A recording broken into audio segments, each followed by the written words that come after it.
ಸಾದಿಕ್ ಪೈಲ್ವಾನ್ ಅಂತ ನಿಮ್ಮ ಹೆಸರು. ಪೈಲ್ವಾನ್ ಅಂತ ಯಾಕೆ ಅಂತ ಸರ್ನೇಮು? ನಮ್ಮ ಪರಂಪರಾ ನಾವು ಪೈಲ್ವಾನ್ಗಿರಿ ಮಂತ್ಯಂದಾನೆ ಈ ರಾಜ್ಯಕ್ಕೆ, ಈ ಜಿಲ್ಲೆಗೆ, ಈ ರಾಷ್ಟ್ರಕ್ಕೆ ನಾವು ಏನೋ ಬಿರುದು ತಗೊಂಬಂದು ಕೊಟ್ಟಿರೋಂಥ ಜನ.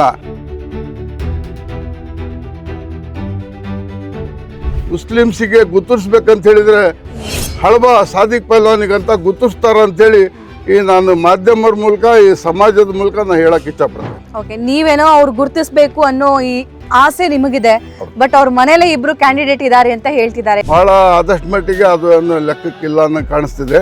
ಆ ವಯಸ್ಸಿನ ತಕ್ಕಕ್ಕೆ ಬಂದ್ರೆ ನಾವೆಲ್ಲ ಬಹಿರಂಗವಾಗಿ ಬಯಲಿಗಿಳಿದು ಮಾಡ್ತೀವಿ. ನನಗ್ ಟಿಕೆಟ್ ಬೇಕು ಅಂತ ಕೂಡ ಕೇಳಿದ್ರೆ ಇಷ್ಟು ವರ್ಷ ಗೆಲ್ಸ್ ಕಳ್ಸಿದೀವಿ ಅಂತ. ಏನಾಗಿತ್ತು ಅವಾಗ ಮಾತುಕತೆ ನಿಮ್ಮ ಮತ್ತು ಶಾಮನೂರ್ ಶಿವಶಂಕರಪ್ಪನವ್ರ ಮಧ್ಯೆ? ಫುಟೇಜ್ ಇದೆಯಾ? ಫುಟೇಜ್ ಸಿಗುತ್ತಾ ಅವ್ರು ಹೇಳಿದ್ದು? ಮೆಜಾರಿಟಿ ಮುಸ್ಲಿಂ ಕಮ್ಯುನಿಟಿಯಿಂದ ಇದೆ.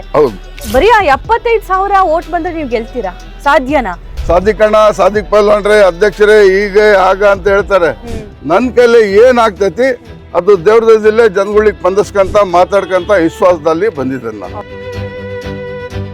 ಸರ್ಕಾರದಿಂದ ಏನ್ ಸೌಲಭ್ಯ ಐತಿ ಅದು ಎಲ್ಲ ನಮ್ಮ ದಾವಣಗೆರೆ ಜನತೆಗೆ ತಗೊಂಡ್ಬಂದು ಕೊಡೋದು ನನಗೆ ಒಂದು ಚಿಂತನೆ. ತಮ್ಮ ಏರಿಯಾದಲ್ಲಿ ತಮ್ಮ ಮನೆ ಹತ್ರ ಅವರು ಜನಗೆ ಪರಿಚಯ ಇಲ್ಲ ಅಂತಾರು ಎಲ್ಲ ಭಾಗವಹಿಸ್ತಾ ಇದಾರೆ.